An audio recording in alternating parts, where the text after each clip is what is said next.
एक विद्वान ने बहुत अच्छी बात कही है। उन्होंने कहा है कि मैं इस संसार का सबसे जीवित और बुद्धिमान प्राणी हूं, और बुद्धिमान इसलिए हूं कि मैं ये जानता हूं कि मैं कुछ नहीं जानता। तो जो भी साथी जिज्ञासु होता है तो ही केवल वो कुछ सीख सकता है। अदरवाइज कोई सोचे कि भाई मुझे तो बहुत कुछ आता है, मैं तो बहुत कुछ जानता हूं, तो इसका मतलब उसका जो आगे का जो विकास है वो मार्ग अवरुद्ध हो जाता है। नमस्कार प्यारे बच्चों, साथियों, देखो छोटी सी अपडेट है जेबीटी के ऊपर, जहां मुझे थोड़ी सी जानकारी मिली है। ठीक है, थोड़ी सी जानकारी मिली है, उसी के ऊपर एक छोटी सी मैं वीडियो लेके आया हूं। जो साथी नए हैं चैनल को सब्सक्राइब करना, यदि वीडियो अच्छी लगे तो इसको शेयर करना। देखो जेबीटी जो 1456 रियली रिजल्ट लेट क्यों है, एक छोटी सी मैंने हेडलाइन बनाई है कि वास्तव में रिजल्ट लेट क्यों है।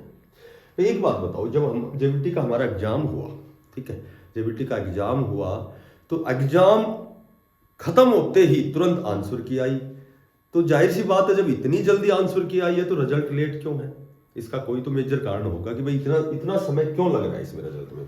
ठीक है, और रिवाइज आंसर की हमारी कब तक आएगी। देखो आंसर की आती है, उसके बाद रिवाइज आंसर की आती है। जब रिवाइज आंसर की आती है तो कहीं न कहीं एक दो क्वेश्चन गलत होते हैं, हम जो सही मानते हैं वो गलत होते हैं, गलत हो सही, तो एक दो क्वेश्चन वहां अंतर डिफरेंस आता है। और एक ये भी बहुत अच्छी खबर है कि आपका जनवरी में रेस्ट ऑफ हरियाणा की न्यू रिक्रूटमेंट जेबीटी की लगभग 2500, 3000, 3200, 3500 जितनी भी मैक्सिमम आपका जेबीटी के रिक्रूटमेंट आने वाला है, नोटिफिकेशन आने वाला है। और एक पॉइंट बनाया है मैंने कि भाई कट ऑफ 2 से 3 नंबर कम कैसे जाएगी, तो ये सच्चाई है, बिल्कुल श्योर एंड सर्टेन। देखो यदि ऐसा होता है, कैसा होता है, इस पर थोड़ी सी चर्चा करेंगे, तो आपकी वास्तव में cut off 2-3 number, 1 number, 2 number, कहीं कहीं फर्क पड़ेगा। ठीक है, तो ये जो भी देखो हमारे पास जो भी जानकारी होती है, कई बार तो भाई आप सब लोग जेबीटी नहीं हो, आप बीएड भी हो, मास्टर डिग्री भी है, नेट जेआर भी बच्चे होते हैं, कई बच्चे पीएचडी होल्डर भी होते हैं, ठीक है, डॉक्टरेट ऑफ फिलोसफी भी होते हैं, तो और मैक्सिमम बहुत कई जगह आप पढ़ा भी रहे हैं, कई साइंस कैडर के भी होते हैं, बहुत अच्छे अच्छे बच्चे हैं, मतलब कहने का मतलब ये है। तो एक आध बच्चा ऐसा भी होता है जो कहेगा कि भाई आप व्यू लेना चाहते हैं। देखो व्यू कंफर्म लेना चाहता हूं, इसमें नो डाउट, कोई शक नहीं है। ठीक है, व्यू लेना चाहता हूं, व्यू अगर नहीं आएंगे तो फिर मैं वीडियो आगे बढ़ाऊंगा ही नहीं। क्यों बढ़ाऊंगा वीडियो, भाई व्यू आएंगे नहीं, आप मुझे अप्रिशिएट करेंगे नहीं, फिर मैं क्यों वीडियो बनाऊंगा। तो ये जो जानकारी होती है ये वर्ड ऑफ माउथ कह सकते हैं भाई, जो भी जितने भी जनसंचार के माध्यम हैं उनके द्वारा हम ग्रहण करते हैं, कोई फोन के माध्यम, टेलीफोन के माध्यम से, कई अखबार पत्रिका के माध्यम से, तो इस तरह से जो जानकारी होती है तो हम वीडियो बनाते हैं। ठीक है, तो एक तो ये नेगेटिविटी दिमाग से निकालो कि भाई कोई मास्टर कोई टाइम खराब करके कोई वीडियो बनाता है तो वो व्यू लेना चाहता है। और मैं आपको बताता हूँ, हो सकता है बहुत से साथी जानते भी हों, बहुत व्यू का कोई बहुत विशेष चक्कर नहीं होता कि भाई बहुत पैसे कमाता है कोई आदमी, तो एक तो नेगेटिव जो कमेंट्स है वो मत करा करो भाई। उनसे तो मेरी हम्बल रिक्वेस्ट है कि आप तो मेरी वीडियो, मेरी तो फोटो लगी होती है, मेरी तो वीडियो ही मत देखो चाहिए। ठीक है, क्योंकि कोई चीज़ है ना, कोई चीज़ हम मेहनत करें और फिर उसका जब प्रतिकूल प्रभाव पड़े, जब कोई नेगेटिव बच्चा कोई गलत कमेंट्स करे तो थोड़ा सा फीलिंग्स होती है। क्योंकि मैं देखो कभी किसी वीडियो में नहीं बोलता इस तरह की अनावश्यक बातें। मैं खुद डीएसएसबी में लेक्चरर हूँ, ठीक है, और बहुत जल्दी वाइस प्रिंसिपल बनने वाला हूँ, 5400 ग्रेड पे है, मेरे पास सैलरी बहुत मोटी है कि भाई मैं ये 100, 250, 60 रुपए के चक्कर में मतलब गलत वीडियो बनाना, तो इतनी महत्वाकांक्षा नहीं है मेरी। यही बहुत मोटी सैलरी है, यही खत्म नहीं होती मेरे से। अब देखो, और उससे पहले भी मैंने कम से कम 12-13 साल कोचिंग सेंटर चलाया, वहां बतेरे पैसे कमा लिए। तो ऐसा नहीं है कि भाई मैं पैसों के लिए कोई चीज़ बना रहा हूँ, भाई मैं थोड़ा सा इंटरेस्ट हो जाता है कि भाई मैं कोई चीज़ मेरे पास आई है तो बहुत बच्चे मुझे लाइक करते हैं, बहुत अच्छे कमेंट्स भी करते हैं, उनके लिए मैं थोड़ा सा वीडियो बना देता हूँ। छोड़ो ये अनावश्यक बातें। देखो जेबीटी का जो रिजल्ट है ये लेट नहीं होना चाहिए। ये लेट होने का केवल एक ही मेजर रीजन है, और वो रीजन है कि ये 25,000 का रिजल्ट।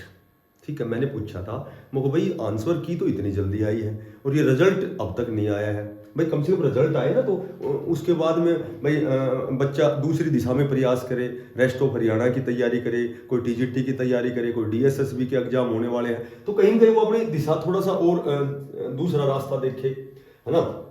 तो इस पर ये बताओ कि रिजल्ट का क्या कारण है। तो बोले रिजल्ट का केवल और केवल मेजर जो कारण है, एक ही कारण है, और वो कारण ये है कि जो 25,000 का रिजल्ट आया है, इसमें मैं कहूंगा कि मैक्सिमम कैंडिडेट है उन्होंने जेबीटी का डिप्लोमा किया हुआ है और उन्होंने जेबीटी का एग्जाम दिया। देखो जेबीटी में हमारे 1456 वैकेंसी है, ठीक है, तो हमारा जो कंपटीशन है वो 5,000 बच्चों का है, बस इससे ज्यादा नहीं है। और तो 12 साल के बाद भर्ती हुई है, तो ये मान सकते हो कि 12 साल के बाद जब भर्ती हुई है, तो जो पुराने कैंडिडेट हैं वो तो बेचारे ग्रस्त जीवन जी रहे हैं, तो वो तो बहुत अच्छा स्कोर कर ही नहीं सकते। उसमें तो कुछ एक कैंडिडेट हैं जो लगातार प्रयासरत हैं, बाकी तो 90% तो ये कहोगे आप कि वो तो 60 अप्रोक्सीमेटली 60 तक ही पहुंचे हैं, वो ऊपर नहीं पहुंचे, 60 क्वेश्चन तक ठीक हुए। अब ये जो 5,000 बच्चे हैं जो सी ग्रुप का, डी ग्रुप का, डीएसएसबी, केवीएस सारे एग्जाम दे रहे हैं, तो ये 5,000, अब ये 25,000 जो बहुत अच्छी पोस्ट पर जिन्होंने सी ग्रुप ज्वाइन करना है या कर लिया है, तो इन बच्चों ने 5,000 में से 3,000 प्लस बच्चे तो ऐसे हैं जिन्होंने जेबीटी का एग्जाम दिया है और उनका जेबीटी में बहुत अच्छा स्कोर है। जैसे वो जो एक गलती हुई थी उसकी पुनरावृत्ति सरकार नहीं करना चाहती कि पहले डी ग्रुप का रिजल्ट निकाल दिया, बाद में सी ग्रुप का, अब सारे छोड़ छोड़ के सी में चले गए, तो अब ये डी ग्रुप वाले कहां जाए बेचारे, इनके तो सारे पद रिक्त हो गए, ठीक है। तो अब यहां टाइम लग रहा है, तो इनका तो इंतजार और प्लस हो गया है।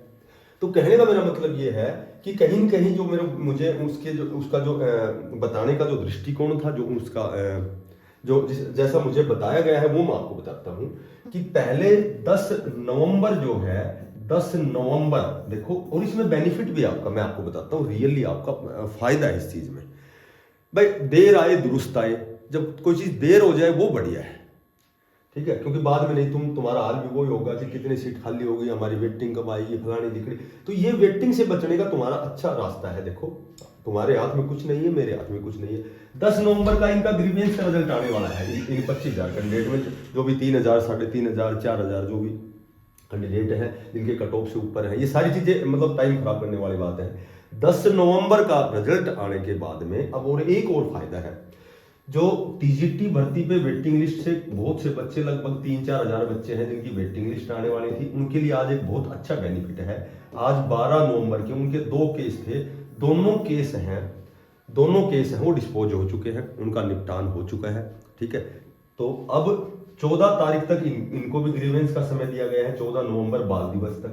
तो 14 नवंबर के बाद इनकी वेटिंग लिस्ट आएगी। अब मैक्सिमम तो नहीं कहूंगा, लेकिन मिनिमम कैंडिडेट तो ऐसे हैं जिन्होंने जेबीटी भी कर रखी है और उन्होंने समय उनके पास था, इसलिए उन्होंने बीएड भी कर ली है।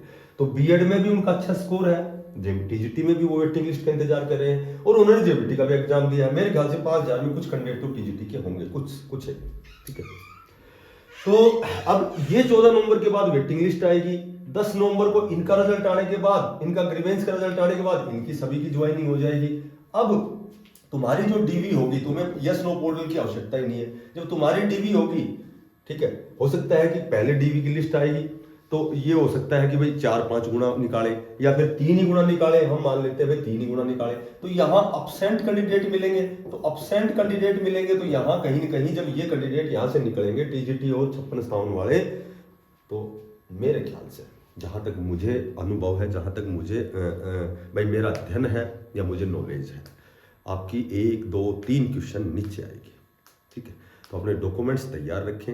अब एक छोटी सी बात और थी कि अभी दिसंबर में 7-8 दिसंबर का आपका एस्टेट का एग्जाम है। भाई मेरी सभी साथियों से हम्बल रिक्वेस्ट है कि ये एग्जाम जरूर देना, फॉर्म अप्लाई करना। फिलहाल फॉर्म निकले हुए हैं, 14 नवंबर इनकी लास्ट डेट है।